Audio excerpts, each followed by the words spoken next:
And then Brock Purdy did not have a great start to the game yesterday. He started 3 for 6 for 44 yards and a pick. And he didn't look all that comfortable. And then suddenly they're down 10-7, Damon. And Purdy then from that point on completed 76% of his passes for 322 yards and 2 touchdowns. Impressive movement in the pocket and deep throws to Debo and Ayuk. And just the ball placement with Purdy was outstanding all game. On offense, Damon, Debo and Purdy really, to me, stood out. They did.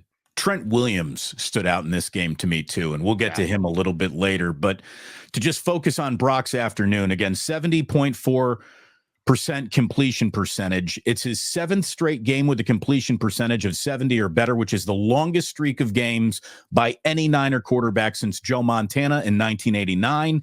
He's also just the 4th quarterback in NFL history to register a completion percentage of 70 or higher in 7 consecutive games. That's Joe, Drew Brees, and Sam Bradford at the peak of his bonus baby prowess. Purdy now has 12 games in his first 2 seasons with a passer rating of 110 or more, which ties Hall of Fame Miami Dolphins quarterback Dan Marino for the 3rd most such games in a player's first 2 seasons in NFL history. So Purdy is going bonkers out there. And what's really, I think, impressive, I wouldn't even call it a great day for Brock. It was just a day for Brock where he was getting aggressive. He hit a few big, deep throws. But it was, when we talk about the great games that he's played this year, I don't even know if I'm going to bring up the Seattle game. He played really well, but it wasn't one of those like, oh my God, afternoons. It was a day of feast or famine, and he spent most of his day feasting on some big chunk plays, and so did McCaffrey. But it wasn't one of those, like, as I was watching the game, I thought, yeah, he's playing well. But it wasn't until the box score opened up where I'm like, oh my God, I didn't realize he was playing that well this afternoon. So when you can almost make it look easy in real time, that's when you enter the conversation of you're a very special player. The special players in this league make it look easy. And it's just really coming easy for Brock. And considering where he is in his career, not even through his 2nd full season, it's incredible, Larry. I mean, he has taken to this league in a way that really, in my lifetime, it's a small handful of guys. And it's rare that they're quarterbacks. You see a corner step into the NFL and just be a badass. You see a running back step into the NFL. Sometimes a wide receiver does it. An offensive or defensive lineman will do it every now and then. But to be a quarterback that looks like a polished, finished product so early in a career beyond, forget about the starting point.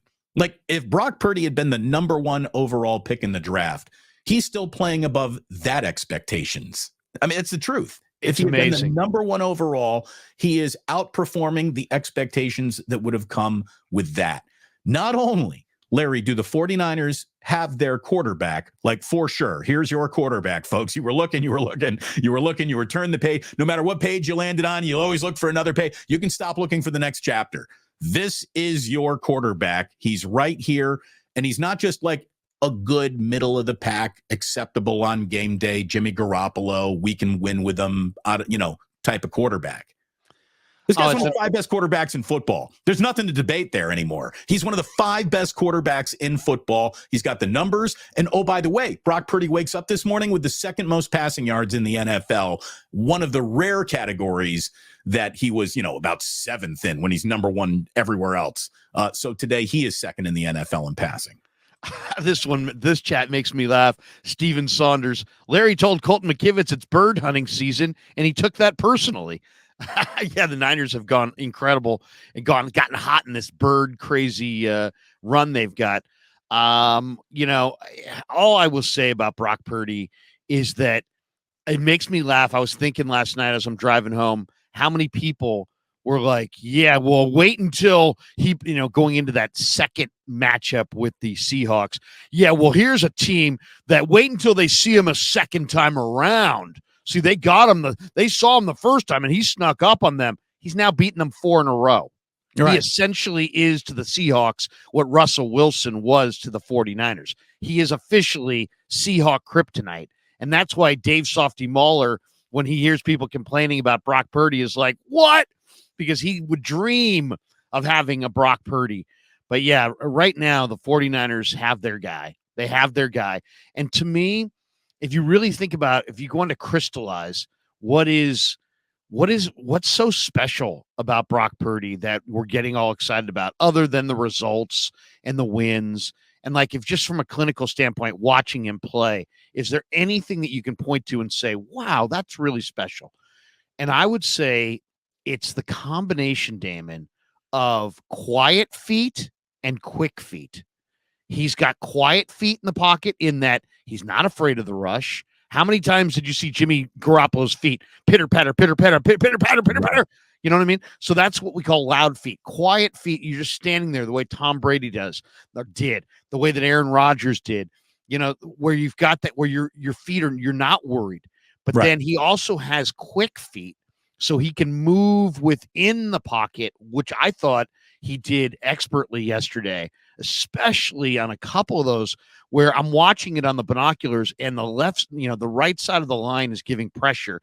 And instead of, hitting that, escape hatch and just sprinting out of there, he just subtly moves to his left, keeping his eyes posted down the field the entire time, and then delivers a strike down the field to one of the bevy of his, one of his bevy of weapons. And it's just, that's a really hard thing to do.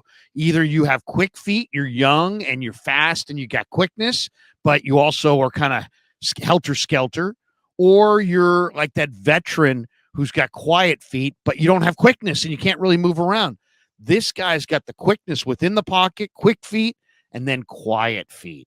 Yeah. And I just think right now I'm watching it and I'm like, is this for real? Like, I thought this guy was pretty good. And I said it, but I didn't see quite the upside that we're seeing right now. And I'm just sitting there going, you got to be kidding me. And then you go in the locker room after the game, Damon, and you talk to his teammates, and they're not shocked. They're not surprised. Damon, it's gotten to a point where they expect it. They expect this kid to play this way every week. Well, I've already said we're almost in Brock Purdy 2.0 because now he's playing with a level of expectations attached to him, and he's been doing that since the bye week, and he's more than delivered in almost every single game where it was asked, all right, can he step up to meet this moment? He's more than met just about every moment that's been in front of him.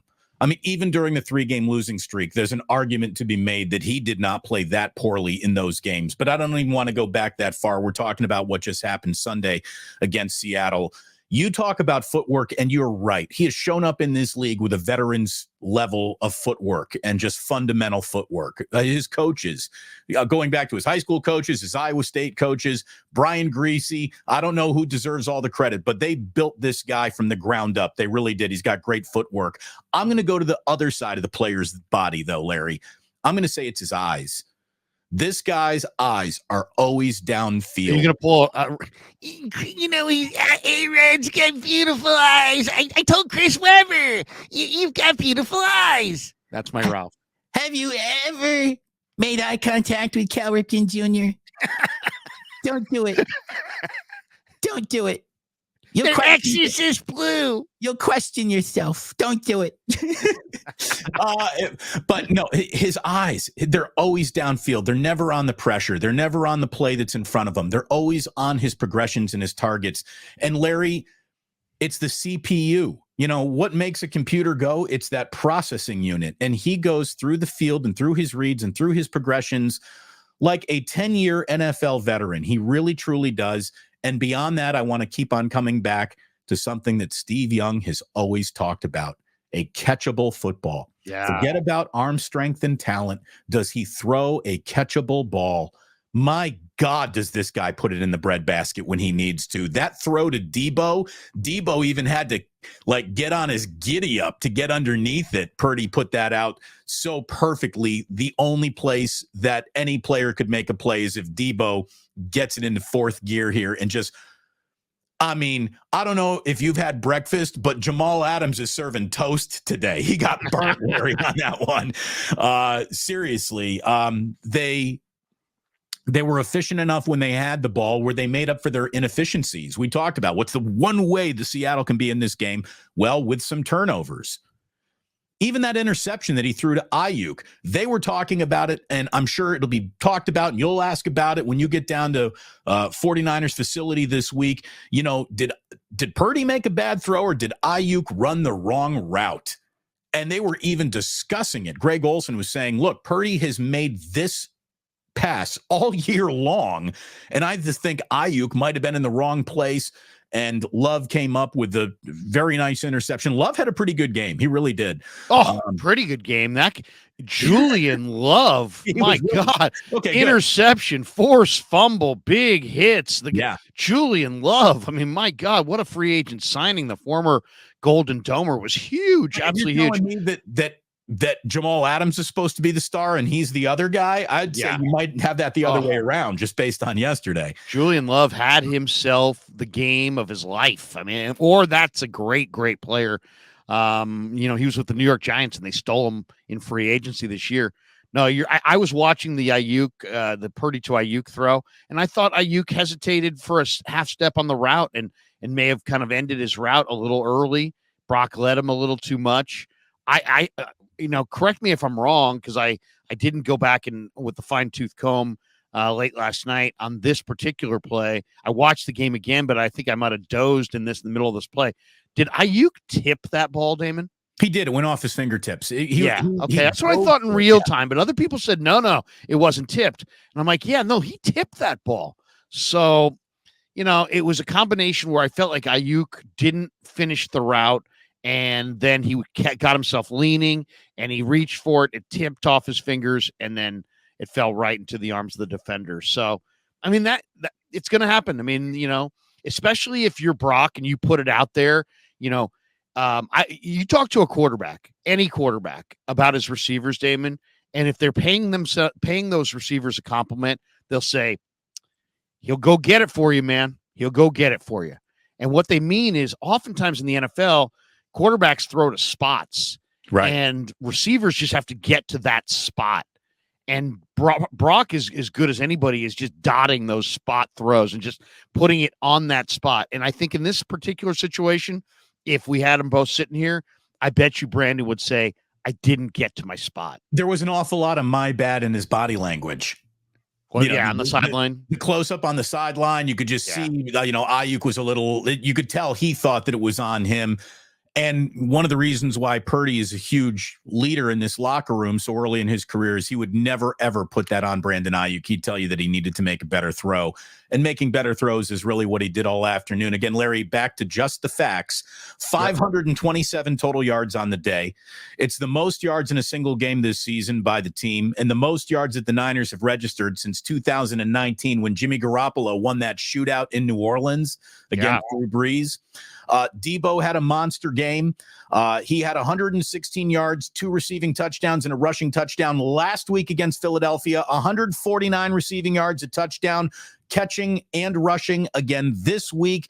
It makes Debo Samuel the second player in NFL history, Larry, to register 100 and more receiving yards and 1 or more receiving touchdowns and 1 or more rushing touchdowns in back-to-back games since Timmy Brown, not that one, a much older Timmy Brown who played for the Eagles back in the 1960s. Oh, okay. Not touchdown Timmy? Not that Timmy Brown, not our Timmy Brown, their Timmy Brown. The 49ers offense averaged 9.9 yards per play. It's the team's highest average yards per play in a single game since 2012. Therefore, Larry, that's the most yards per play in the Kyle Shanahan era. What we saw yesterday is one of the best. I won't even say it's the scheme he drew up. It's the execution of the scheme he drew up. And when the big play was there, Purdy hit it, and then he hit it again, and then he hit it again.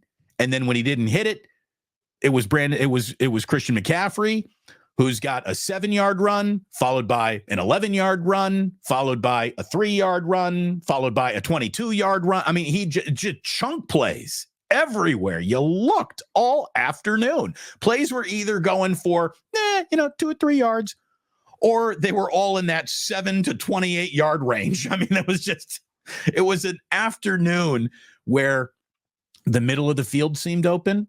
The sideline seemed open, and look, Witherspoon goes out, and that changes what Seattle wants to do an awful lot. He's a really talented young corner. So yes, you saw the 49ers take advantage of the situation that an injury gave them, while Seattle was unable to take advantage of that injury to the point of scoring like they wanted to. But again, Drew Lock was impressive, and I thought that both Zach Charbonnet and Kenneth Walker got forgotten in that game. Like Pete Carroll just decided rushing on first and second down has become predictable. So he stopped kind of doing it. And that's when I think the Seahawks really lost in this game.